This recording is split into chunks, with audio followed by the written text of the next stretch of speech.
Good morning, America. Good afternoon, Europe, and good evening, Asia. I have the honor of being here with my esteemed colleague, Peg Hurley Dawson, Ph.D. Welcome to the podcast, Peg. Thank you, Francesco. It's a Lovely pleasure to to be see here. you.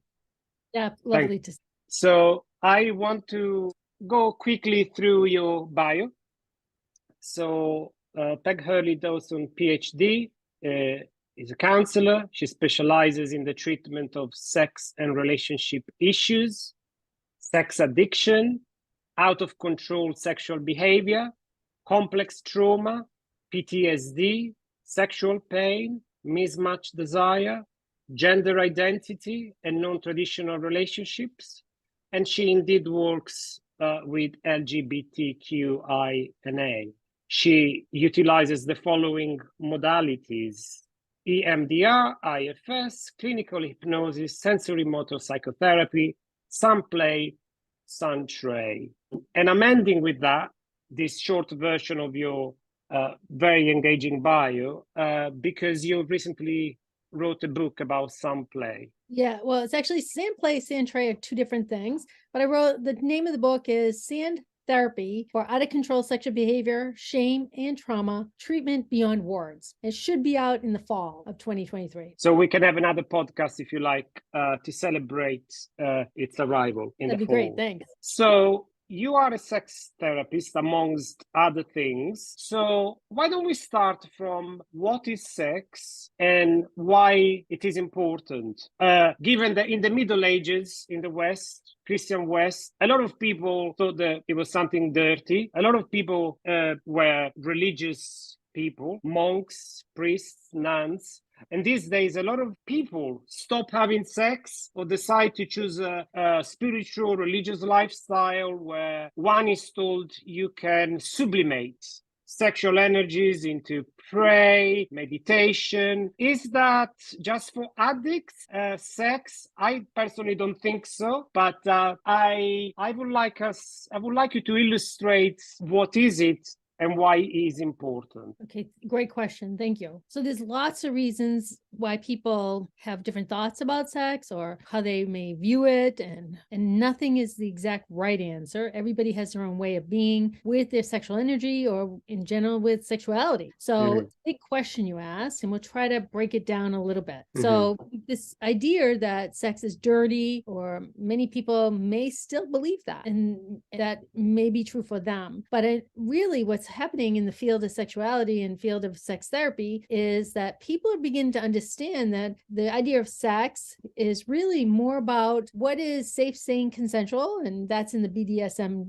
community, which is bondage, discipline, sadomasochism, which is a way of being sexual in a way that, but mostly I think this idea of consent is hugely important. And that's important because we want both parties be able to enjoy what they're about to negotiate or agree upon, or what they're going to do. So that's important. Other aspects of sexuality might be viewed in different ways by different people. And there's different ways of being sexual. So some people think, penis vagina sex is the only way that can be. But there's other things, like even in different communities, especially maybe gay men may actually not have penetration at all. There's a colleague of mine, Dr. Joe Court, he's out in Michigan, talks about being sides.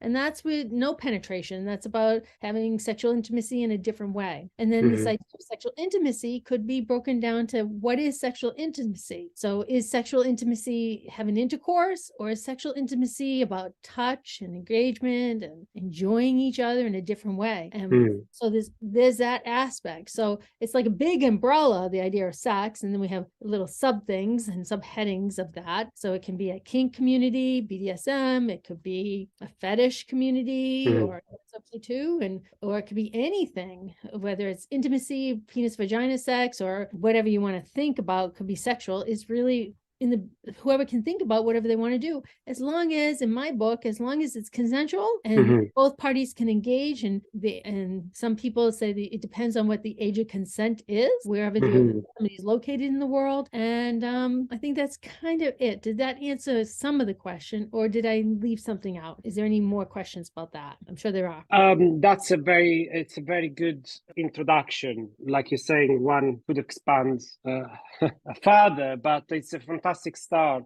There are parts of the world where arranged marriage still exists and is prominent and is accepted. I was in India 2 years ago, and younger generations, some of the younger generations, particularly from the upper class, after just one generation of choosing love marriage, they are restarting to choose arranged marriage. In that setup, you're marrying somebody that you don't even know if you are gonna enjoy sex with, but you choose to make it work. It's a completely different ball game for us Westerners.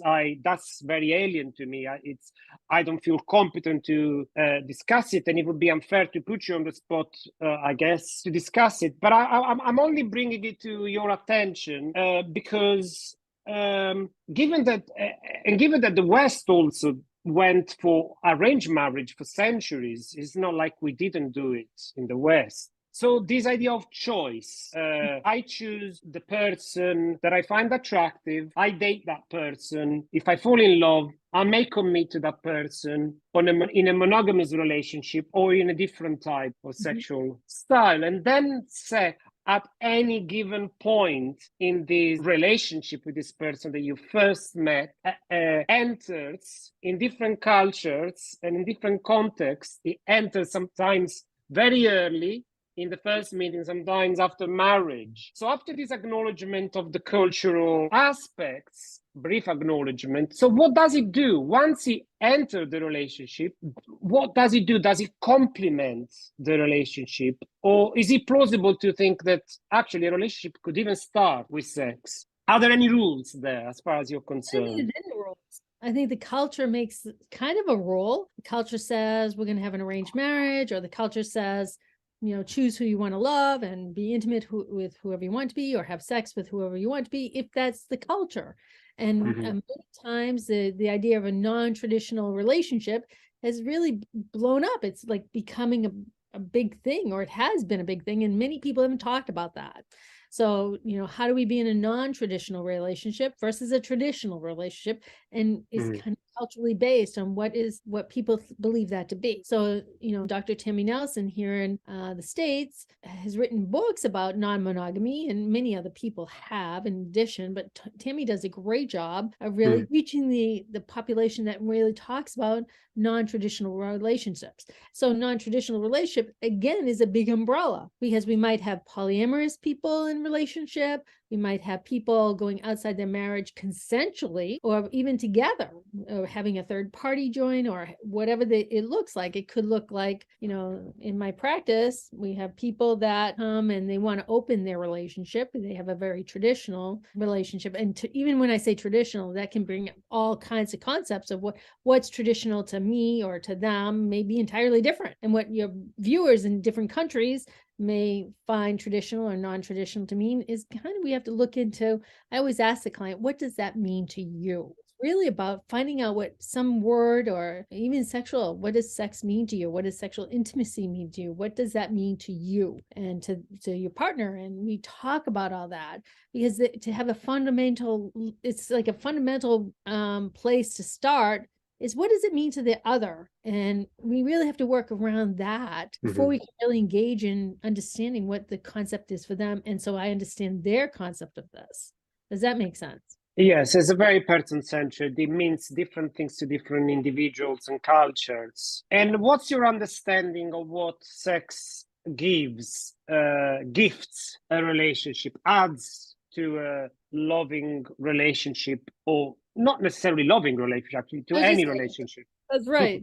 So different people believe different things. And again, we have to ask the individual. But my understanding is going to be different than the next person's. But we want to look at the possibilities of, maybe we want to have sex and just have a one-night stand. And that's pretty okay as long as it's consenting. And is it, or do we want to have a different type of intimacy through sexuality or through sex, or having an intimate sexual experience where you're both wanted a certain way and it might be discussed. And, different communities have this idea of, we discuss what's going to happen, like in a sexual play community, or swingers have their way of thinking about this, and the kink community has their way of talking about it. And it really depends on how you're going to talk about or be with the partner. And many times we want to think about, as a partner, are we really open to the partner's no? Are we really open to what that means for the partner to have limitations? Are we thinking about diversity of the people who have physical disabilities, and how they want to be intimate or not, right? What feels right to the other, and how do we negotiate that? I think it really is about a conversation first. And when we talk about the intimacy, and maybe intimacy means something different to everybody else. So we might even have a conversation with our partner or the people we're engaging in, is, what does this mean to you to have a relationship with me, or a sexual intimacy with me, or a one-night stand, or maybe a 3-night stand, or whatever it's going to be, right? So I'm wondering if that answers your question. It answers a lot of questions. Thank you. Welcome. So I work with couples. So I'm in the business, and so do you. So I feel I'm in the business of relationships and sex, intimacy. I think in the US you use sex for, and in the UK perhaps intimacy, but they are interchangeable. If we are the way you use sex is almost identical to the way intimacy is used in the UK, I believe. So I'm gonna use them interchangeable. Yeah.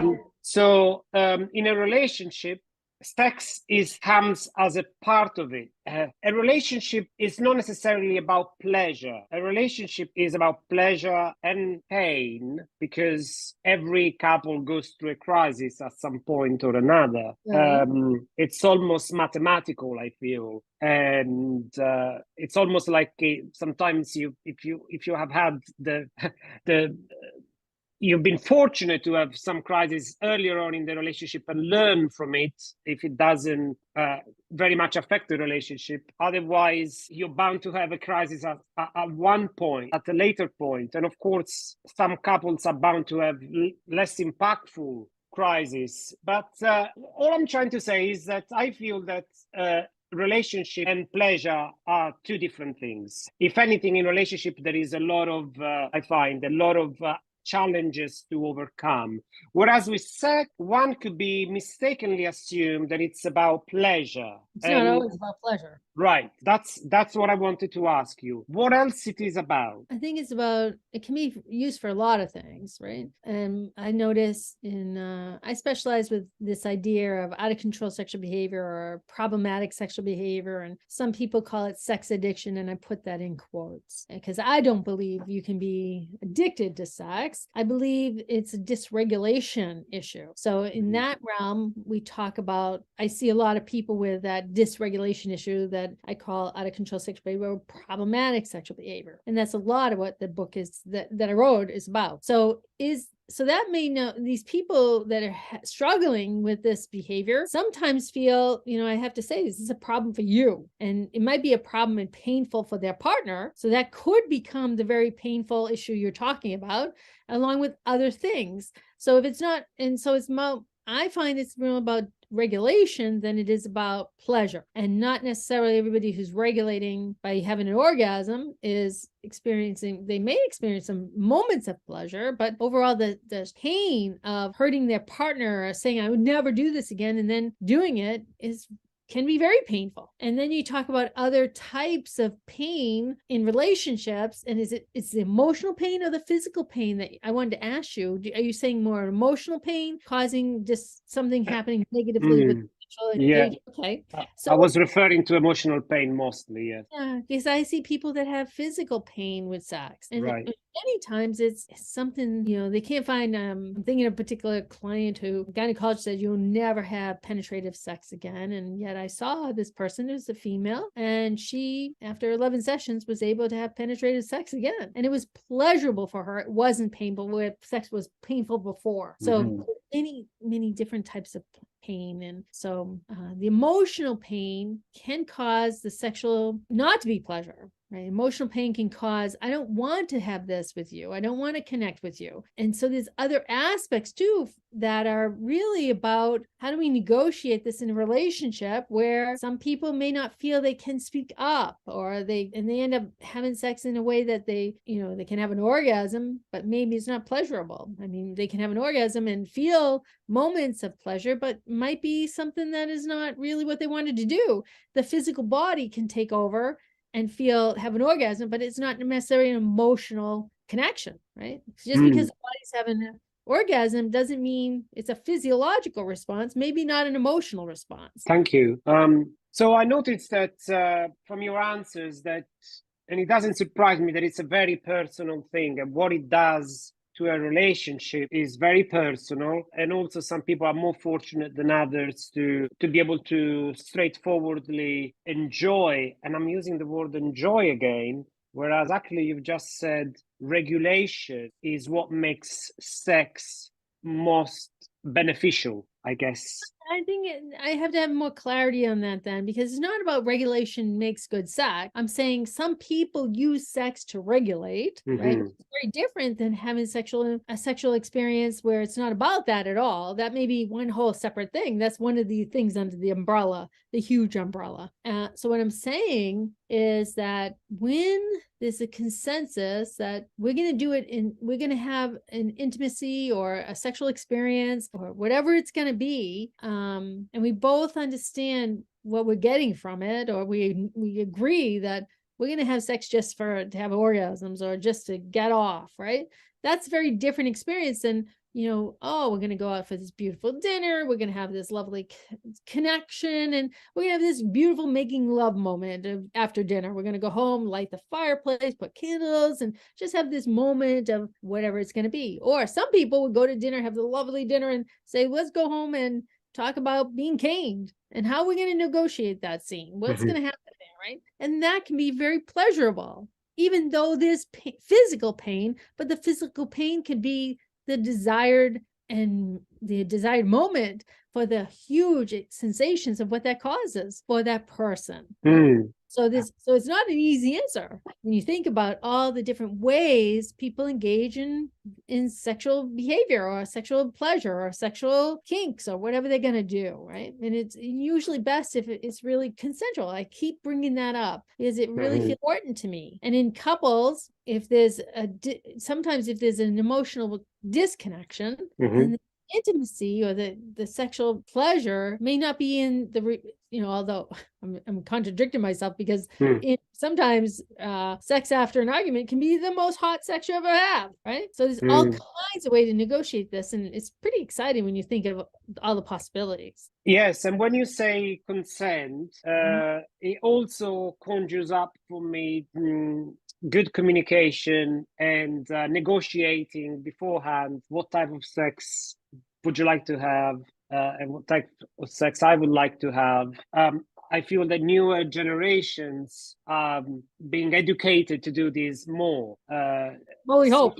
We hope, and yes. I mean, the landscape, it's difficult to forecast how things are going to unfold, but this particular aspect, I can see a lot of positives. Like you're saying, you're less likely to feel disappointed, and in all sort of ways. I mean, one of the most traumatic ways to be disappointed after sex is I thought it was going to be romantic, and I felt like objectified instead. Oh, this happens all the time, as you know, as a couples therapist that deals with sexual communication or miscommunication, right? Yeah. So it seems implicit in what you're saying that negotiating it, even in a long-term relationship, maybe we shouldn't take things for granted. I agree, especially in long-term relationships. Especially, we think we know the other, and do we really check in after a period of time? Do we check in and say, how is sex going for us? How's it going for you? What do you like or dislike what I do? And can a person even say that and accept the critique or the feedback? And how do you say to somebody, really don't like the way you do this? And maybe the other person can't handle that. Maybe they could, we don't know. So we have to negotiate maybe even that. Like, how can we talk about what is working and what isn't working? And how do we navigate that? And how do the couples or even the poly squad or family or whatever's happening, how do we negotiate being able to be honest and also the tenderness that's needed to discuss these very difficult conversations? Often people don't do them. Often people don't connect in the way that says, I really need to have a very kind of intimate conversation with you that may be difficult. There's people come to therapy to have that conversation and they need somebody to navigate it with them. And that's often where sex therapy, one aspect of sex therapy and counseling, can be really helpful to negotiate these things. We could take this conversation in many directions at this point, I feel, and I'm really thoroughly enjoying the breadth of your experience. When you said how in a long-term relationship, how is our sex life going, checking in with one another? I'm gonna throw in patriarchy here. What are you gonna throw in what? I love this one. Yes. So recently I interviewed 3 women from my mother's generation, so late 70s. Yeah, late 70s, based in Italy and the UK. And I was expecting them to say, I felt obliged to have sex with my husband. It wasn't just an option for me to say no. And they kind of said that, but they also said, which surprised me, that they didn't mind too much his lack of empathy, his poor communication skills, and the fact that sometimes he was expecting sex, not realizing that for her, he was going through the motions that particular night or that particular year, maybe. Yeah. Because I loved him. And so I see... I wonder what you think about this. I mean, there are so many aspects, and I didn't interview a big enough sample at all for me to generalize. Just 3 people? Yes, but it's great. You're asking the questions. I'm asking the questions. Obviously, I have a larger sample, so women of that age that I didn't formally interview, and so I have an approximate idea of women in that generation in the West, and I'm sure it varies across the board and across countries and individuals and different families. You had a more positive or less positive experience. However, what do you make of some women like these 3 that I interviewed that say they don't understand younger women giving a hard time to men and struggling to be happy? Because what I got from them is, yes, he wasn't a great communicator at all. Yes, sometimes I had sex, but I wasn't in love anymore. But I loved him. And out of affection, I wanted to keep the marriage alive. Yeah, it's a great question, right? And you interviewed 3 people and you probably have a bigger sampling that you know about. And that's why you came up with the question. Right, and to even ask. There's lots of ways to handle this and answer this. And so as I step back for a moment, I think about your question. And I think that a lot of women, 70 and above, the people you're talking about are all saying, well, I don't understand the new generation of how they want this way and that way. And these new women want to have, you said, sex in a different way. These women thought the younger women were doing what again? It's about communication and intimacy, really. Intimacy stops until and unless the man steps up his game as a communicator and makes her feel more appreciated, loved, understood, and heard.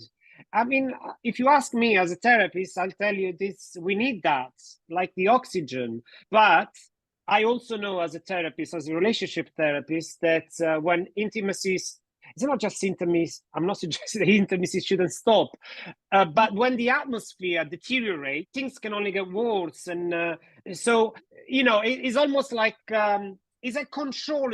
Sometimes it could become some sort of an unconscious power game. It's like I'm gonna, you're not gonna have sex until you do what I want. That's not what I mean, really. But no, I hear you. So what I'm going to say to this is, again, many many, many answers. And I wonder, I'm going to do this through a wondering lens. And I wonder if these women in the 70s and older stayed in the marriage, why they, they didn't really, they say, oh, we had sex for maybe a year or one time or a month or whatever it is. And I didn't always feel he got me, or that he was, I didn't really have the pleasure in the moment. But I had sex anyways. Right. So in that kind of one, I wonder about women who do that and kind of have sex and to keep the marriage alive or to keep the husband happy. And, okay. But is it because was it because maybe they couldn't afford to leave the marriage? So they stay with this person who really kind of doesn't get their emotional need or this sexual needs, but really they stay. I wonder they want to maybe stay for the family, stay for the kids. And I'm not saying they should leave, but I'm also wondering about why couldn't they say to their partner, listen, this is really, I'm not enjoying this as much as I could. And I'm just I wonder if the partner would even be able to hear that, or would they be afraid to tell their partner, it wasn't pleasurable for me, and I would like to do it a little differently next time. Maybe the partner couldn't hear it and the woman didn't feel safe enough to say it, or they just felt their role was to keep the marriage together and have sex when they necessarily didn't want it. And I think the younger people, or the generations after, the 20s, 30s generations, are more apt to have experienced more partners maybe before they partner, or if they haven't, they may do the same as the older generation, they may not. But is it in the experience of learning how to be individuated, be your own person, and have the other person be their own person, and both of you are able to experience it and experience communication and intimacy and all of this in a different way? But I think the lack of communication and wanting to just make the marriage happy, there's lots of people that do that, and maybe they're women, maybe they're men, and some of the relationships I've seen where the men want to keep their women happy, and they allow their women, but they say, sure, you can have sex with someone else, or you can do this or that, but I want to stay committed to you in a different way. So that could be true too. So there's so many ways. It's such a big umbrella, and we would have to open up conversations. 1 hour could be just on one type of.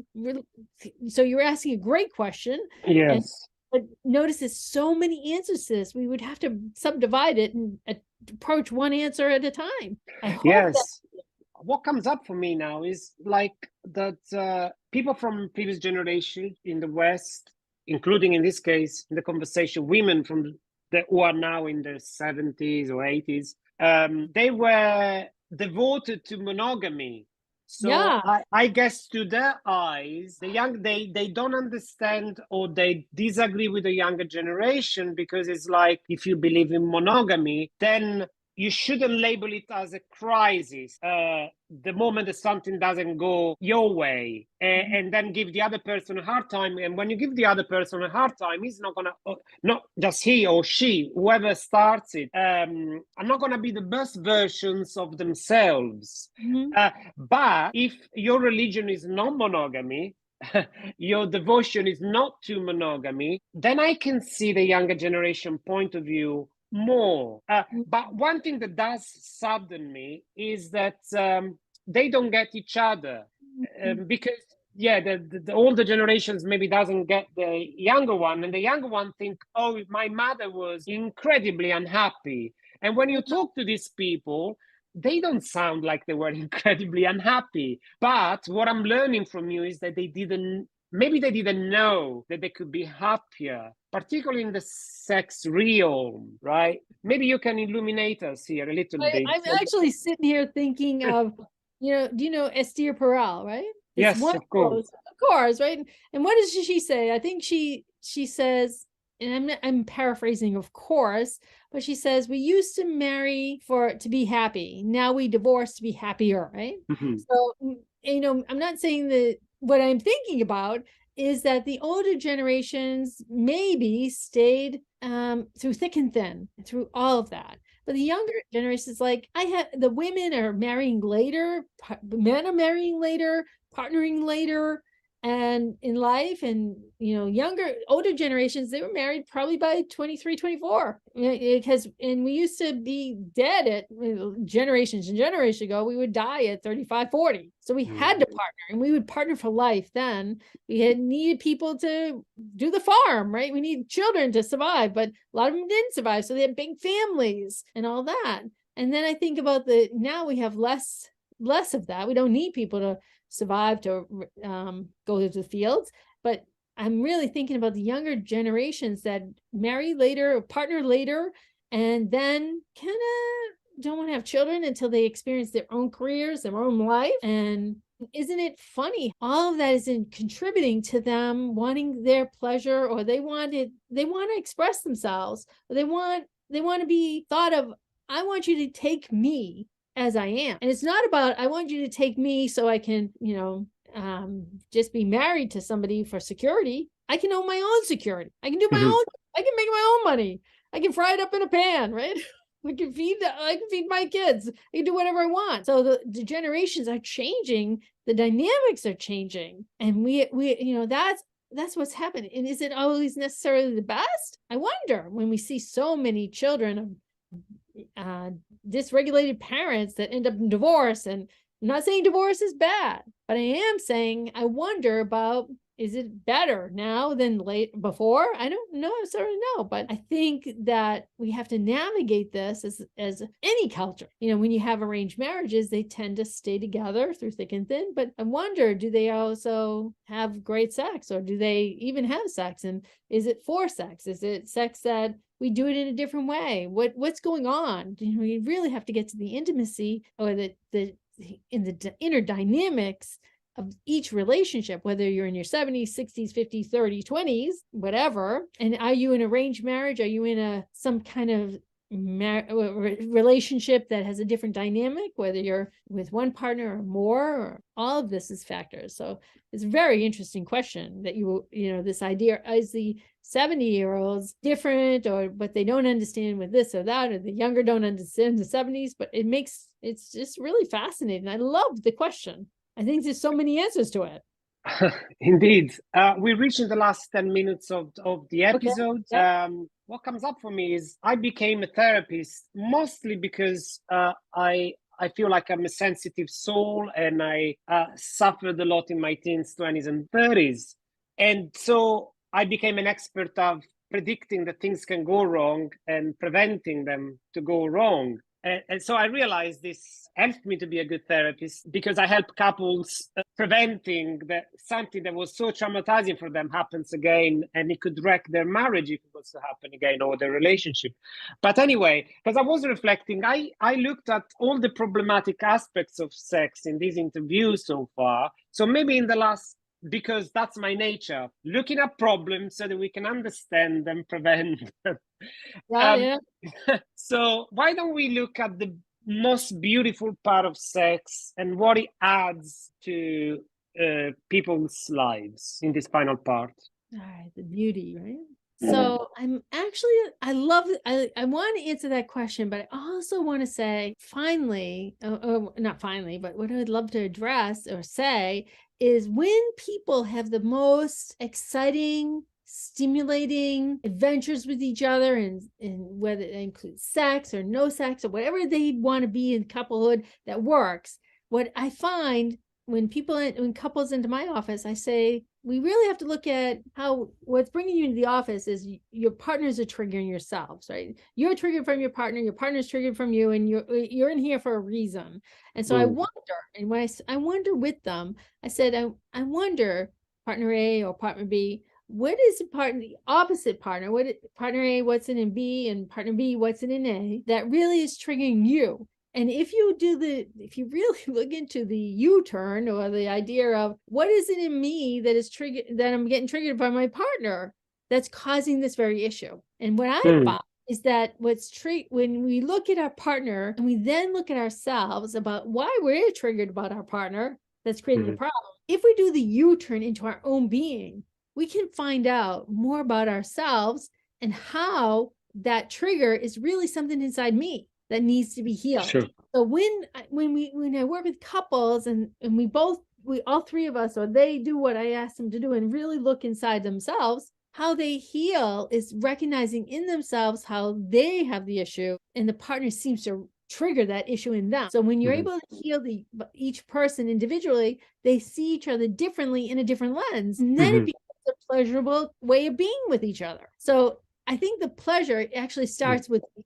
individual looking inside them of what the problem is and what's happening in them that their partner is raising an issue for them. So when they heal that, and you can do that in partnership in your couples sessions, when that happens, the dynamic of what happens sexually between them, what happens emotionally between them, all of that creates an incredible new relationship. And that is it's what you've learned from before, finding how you're triggered from it in the problem, and then coming out of it on the other side, learning how you were triggered. Then your partner doesn't trigger you anymore, and then you end up having a much better total relationship. So the sex is just an outcome of that. Does that make sense? That makes a lot of sense. I love what you're saying, and it seems to speak to my initial question about, is sex about pleasure? Not always. Yes, your answer was not always.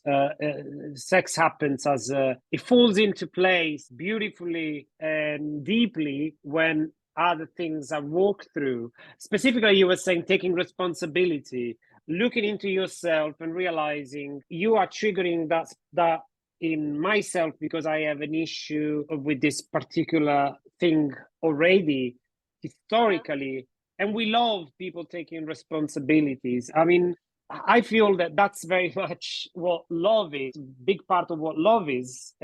I will take responsibility for my own issues before I start blaming you for them. Or that what you're doing is what's triggering me, which is my issue.